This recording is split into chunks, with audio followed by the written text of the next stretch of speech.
तुम्ही ऐकलं असेल, पण त्याबद्दल त्याला जेवढी प्रसिद्धी मिळायला पाहिजे तेवढी प्रसिद्धी दुर्दैवाने मिळत नाही.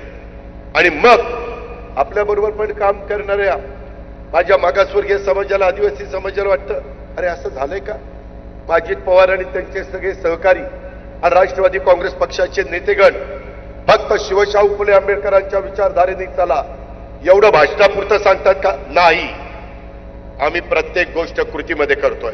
आता इथं आदिती तटकरे बसली आहे, त्याच्यामध्ये तिला विचारा, मागच्या वेळेस आपला दारुण पराभव लोकसभेला झाला, 4च जागा मिळाल्या.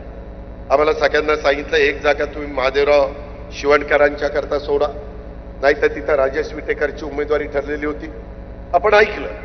शेवटी सगळ्यांना संधी मिळाली पाहिजे आणि त्याच्यातून 75% आपल्याला पराभव स्वीकारावा लागला. प्रांताध्यक्षामुळं एक जागा निवडून आली, 25% झाले आणि तिथं थोडस गडबड झाली. कार्यकर्त्यांच्या मनामध्ये चलबिचल झाली, अरे काय झालं, कशामुळे झालं, काय त्याच्यातनं आपलं चुकलंय का? आणि हे सगळं होत असताना आम्ही पण विचार केला, कारण आम्ही आज राजकारण करत नाही.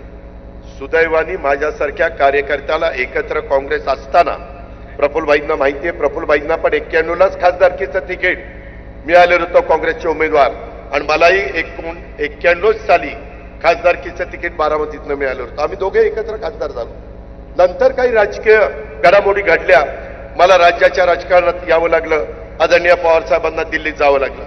पण त्यावेळेस आम्ही काँग्रेसमध्ये आपण सगळे होतो आणि त्यानंतर 99ला स्थापना झाली. सांगायचं तात्पर्य की ह्या सगळ्या गोष्टी घडत असताना आता लोकसभेला फटका बसल्यावर शेवटी लोकांची नाडी ओळखता आली पाहिजे.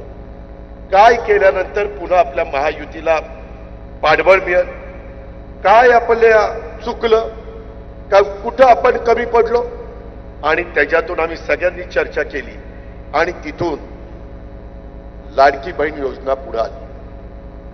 जबाबदारी मोठी होती.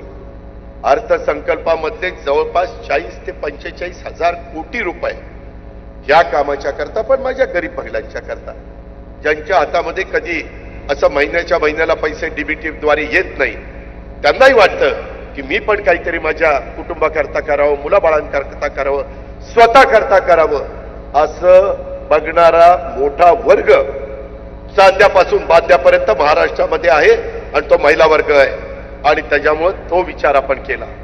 तो विचार करत असताना पुरुषांच्या करता पण आपण अनेक जण बळीराजा म्हणून काम करतात, शेतकरी म्हणून काम करतात, त्यांच्या करता देखील